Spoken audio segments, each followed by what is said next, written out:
নমস্কার বন্ধুরা, আজকে আবারও একটা নতুন ভিডিও নিয়ে চলে এসেছি। আজকে চলো তোমাদেরকে দেখাই। এই যে দেখো, কাঁকড়াগুলো দেখতেই পাচ্ছ নড়ে বেড়াচ্ছে। তো আজকে রেসিপি কাঁকড়া পালংয়ের তরকারি।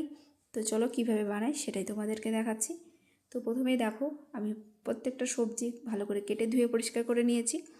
তো এদিকে লাগছে আলু, মূলো আর লাগছে কচু। তো প্রথমে দেখো কড়াইটায় তেল গরম করে নিয়েছি, আর তারপরে প্রথমেই দিয়ে দিলাম আলু কুচিগুলো। তো আলুগুলো হালকা নেড়েচেড়ে নেওয়ার পর মূলোর কুচিগুলো দিয়ে দেব। তো মূলোগুলো হালকা ভেজে নেওয়ার পর কচুগুলো দিয়ে দেব। তো এই রান্নাটা খুবই অল্প মশলাতে আর খুব সহজে বানানো হয়।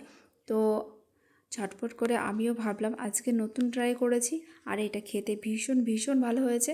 আমি প্রত্যেকটা ভিডিও যেগুলো আমি রান্না করে তোমাদেরকে দেখাই, তো সেই ভিডিওগুলো অবশ্যই আমি আগে রান্নাগুলো খেয়ে ট্রাই করি, ভালো লাগলে তবেই তোমাদের সাথে শেয়ার করি। তাই নিঃসন্দেহভাবে তোমরা এইভাবে ট্রাই করে দেখতে পারো। আশা করি তোমাদের ভীষণ ভালো লাগবে বন্ধুরা। তো দেখো, আলু, মূলো আর এদিকে কচু এগুলো একটু ভেজে নিচ্ছি। তো তারপরে দিয়ে দেব বেগুন। তো বেগুনটাও অল্প পরিমাণেই দিলাম, কারণ এগুলো অল্প অল্প দিতে দিতে অনেকটাই সবজিটা হয়ে যাবে। তো ওই জন্য দেখো, বেগুনটা দিয়ে হালকা তেলে একটু ভেজে নেব। আর এদিকে লবণ আর হলুদ স্বাদ মতো দিয়ে দিয়েছি। তার মধ্যে দিয়ে দিলাম এই যে ধুয়ে বেছে রাখা পালং শাক। তো দেখো, ভালো করে এবার নেড়েচেড়ে একটু ভেজে নিয়ে তারপরে এটাকে জল দিয়ে সিদ্ধ করে নেব। তো যেহেতু আরও অনেক কিছু দিয়েছি, এই যে দেখো আলু, কচু, তো এগুলো একটু সিদ্ধ হতে সময় নেবে। তো এই জন্য একটু তেলে নেড়ে চেড়ে নিয়ে তারপরে জল দিয়ে দেব।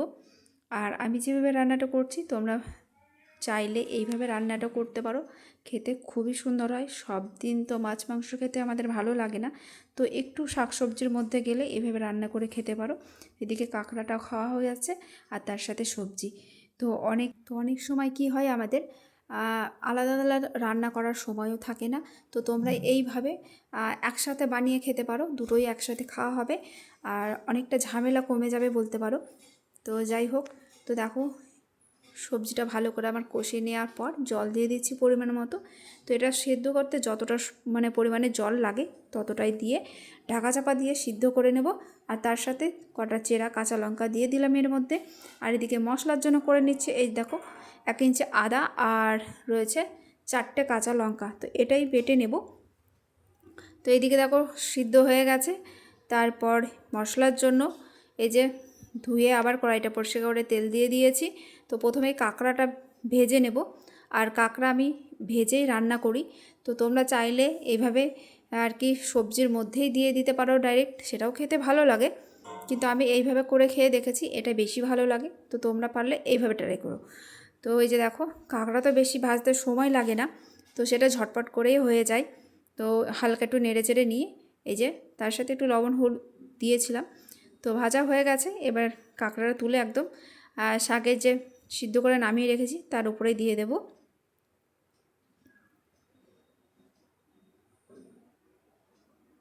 তো এই যে দেখো, ভেজে নেওয়া হয়ে গেছে, তুলে নিচ্ছি। আর তুলে এই কড়াইয়ের মধ্যেই যেটুকু তেল আছে আর একটু কিছুটা তেল অ্যাড করে ফোড়ন হিসেবে 5 ফোড়ন দিয়ে দেব। তো 5 ফোড়নটা ভালো করে ভেজে নেড়ে চেড়ে নিয়ে তারপরে মশলাটা দিয়ে দেব। আর প্রথমে বলেছিলাম এই তরকারিটাই সামান্য পরিমাণে মশলা লাগবে, একটুখানি আদা আর কাঁচা লঙ্কা, সামান্য পরিমাণে জিরে গুঁড়ো, আর স্বাদ মতো একটু লবণ, আর একটু স্বাদ বদলানোর জন্য একটু চিনি দিচ্ছি। কারণ শাক যেহেতু আছে, তো একটু চিনি দিলে খেতে ভালো লাগে।